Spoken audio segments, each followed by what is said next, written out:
আমি সাধক মোস্তাক মনির, বাংলাদেশ। আজকে আমি কিছু স্বাস্থ্য বিষয়ক যোগ ব্যায়াম সম্পর্কে আপনাদের সামনে আলোচনা করব। যোগ ব্যায়াম কি এবং এই যোগ ব্যায়াম মানুষের জন্য কি কাজে লাগে এই বিষয়ে আপনাদেরকে আমি অবহিত করাবো। বিশেষ করে যারা মানসিক পরিশ্রম করেন, যারা অফিস আদালতে কাজ করেন, চাকরি করেন এবং মানসিক পরিশ্রম করেন এবং সবসময় মানসিক পরিশ্রমের মধ্যে আপনি সময় কাটান, তারা কায়িক পরিশ্রম করতে পারেন না, আপনারা শারীরিক পরিশ্রম করতে পারেন না, আপনারা হাত পা নাড়াচাড়া করতে পারেন না। তো তাদের শারীরিক পরিশ্রমের যে অভাবটা, এটা পূরণ করার জন্য যোগব্যায়াম করা অত্যাবশ্যক। মানুষ আসলে সুস্থ থাকতে চায় সবাই, এবং এই সুস্থ থাকার জন্য তাকে কিছু নিয়মকানুন মেনে চলতে হবে।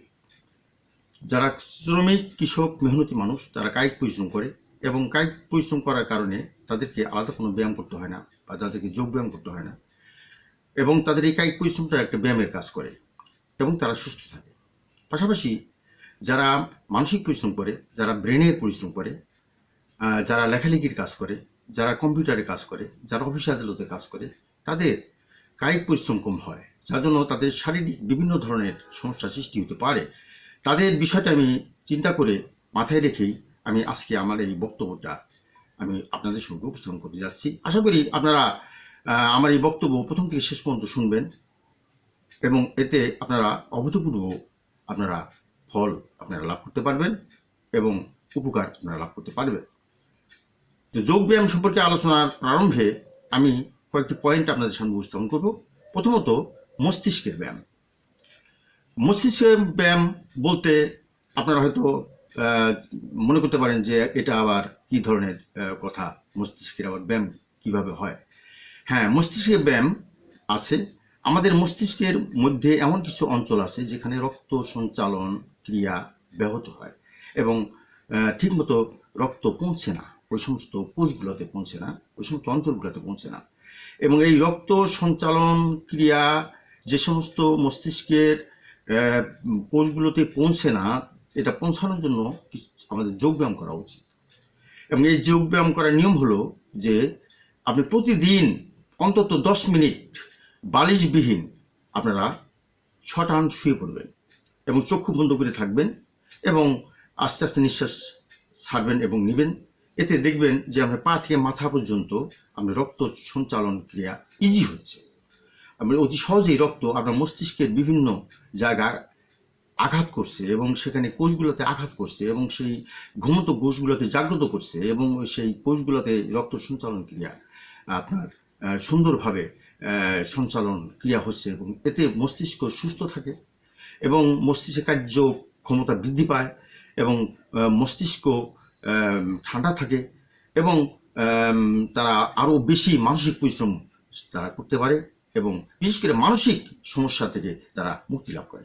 এই জন্য আমি আপনাদেরকে অনুরোধ করব, আপনারা এই মস্তিষ্কের ব্যায়ামটা করবেন। অর্থাৎ আপনারা প্রতিদিন অন্তত 10 মিনিট আপনারা চক্ষু বন্ধ করে আপনি বালিশবিহীন শটান শুয়ে পড়বেন চিত হয়ে, এবং মাথা এবং পা যেন সমান্তরালভাবে থাকে। এভাবে 10টা মিনিট আপনারা চোখ বন্ধ করে আপনারা শুয়ে থাকবেন। দেখবেন যে এই নিয়মটা পালন করার ফলে আপনারা মানসিকভাবে অনেক সুস্থ থাকবেন এবং আপনাদের মস্তিষ্কের কার্যক্ষমতা আপনাদের বৃদ্ধি পাবে। আপনি আমার এই কথাগুলোকে আপনারা পরীক্ষা করে দেখতে পারেন এবং আজকেই আপনি পরীক্ষা করে দেখতে পারেন। দ্বিতীয়ত, আমরা যখন সকালে ঘুম থেকে জাগ্রত হই তখন আমাদের প্রথমে বালিশবিহীন অবস্থায় কিছুক্ষণ শুয়ে থাকা দরকার আছে এবং এমত অবস্থায় আপনি কি করবেন, আপনার একটু হাঁটুর ব্যায়াম আছে, আপনার মাজার ব্যায়াম আছে। এজন্য আপনি প্রথমে ডাইন পা অন্তত 1 হাত পরিমাণ উপর দিকে উঠিয়ে রাখবেন, 1 থেকে 10 পর্যন্ত গুনবেন, এরপর পাটা নামাবেন। দ্বিতীয়ত, আপনার দ্বিতীয় পাটি আপনার 1 হাত পরিমাণ উপরের দিকে উঠাবেন এবং 1 থেকে 10 পর্যন্ত গুনবেন, আবার বাম পা নামাবেন। তৃতীয়ত, আপনি 2 পা একত্রিত করে 1 হাত পরিমাণ উপর দিকে উঠাবেন, 1 থেকে 10 পর্যন্ত গুনবেন এবং তারপরে পা দুটি নামাবেন। এরপর দুই পা মুড়িয়ে হাত দিয়ে ধরে চেপে ধরে আপনার অন্তত ১০ থেকে ১ থেকে ১০ পর্যন্ত আপনি গুনবেন, অথবা ১ থেকে ২০ পর্যন্ত গুনবেন। এতে হবে কি, আপনার যে মাজার যে জড়তা এটা ছেড়ে যাবে, আপনার হাঁটুর জড়তা ছেড়ে যাবে, এবং এই সমস্ত জায়গায় রক্ত সঞ্চালন ক্রিয়া আপনার বৃদ্ধি পাবে, এবং আপনার মাজার বাত হবে না, আপনার হাঁটুর বাত হবে না। এরপর আপনার বিছানা থেকে নেমে আপনার প্রথমে আপনার পা মাজা অবধি সমান্তরালভাবে আপনি কিছুক্ষণ রাখবেন, ১ থেকে অন্তত ২০ বার গুনবেন, এবং কোনো কিছুর উপরে পাটা রাখবেন, পায়ের গোসার একটু রাখবেন, এবং এই অবস্থায় আপনার মাজা এবং পায়ের গোসা যেন সমান্তরাল হয়। এরপর আপনার প্রথমে ডান পা উঠাবেন, ১ থেকে ২০ পর্যন্ত গুনবেন, তারপর আপনি বাম পা উঠাবেন, ১ থেকে ২০ পর্যন্ত গুনবেন। এতে আপনার যে মাজার মাঝামাঝি যে দুটো পার্ট আছে, এই পার্টের ভিতরে রক্ত সঞ্চালন আপনার ভালো হবে, এবং আপনি মাজার যে কোনো সমস্যা থেকে আপনি মুক্তি পাবেন, এবং মাজার কোনো সমস্যা আপনার হবে না, মাজা ব্যথা হবে না, এবং আপনার মাজা কোনো মনে করেন কোনো সময় এটা আড়ষ্ট হবে না, এবং আপনি মাজা সুস্থ থাকবে।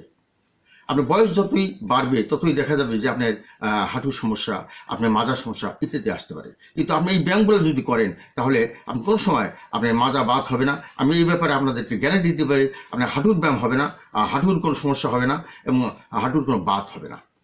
আপনি এগুলো থেকে আপনি মুক্তি লাভ করতে পারবেন।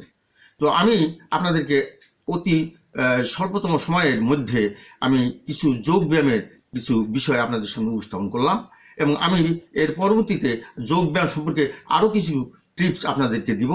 এবং এজন্য আমি আপনাদেরকে অনুরোধ করব যে আমার এই বক্তব্য যদি আপনারা সম্পূর্ণরূপে শুনে থাকেন, তাহলে আপনারা যদি ভালো লেগে থাকে এবং আপনাদের উপকারে এসে থাকে, তাহলে আপনারা এটা প্র্যাকটিস করবেন এবং আমাকে একটা লাইক দিবেন, যাতে আমি পরবর্তী সময় আপনাদেরকে তো আরও ভালো ভালো বিষয় আপনাদের সামনে উপস্থাপন করতে পারি।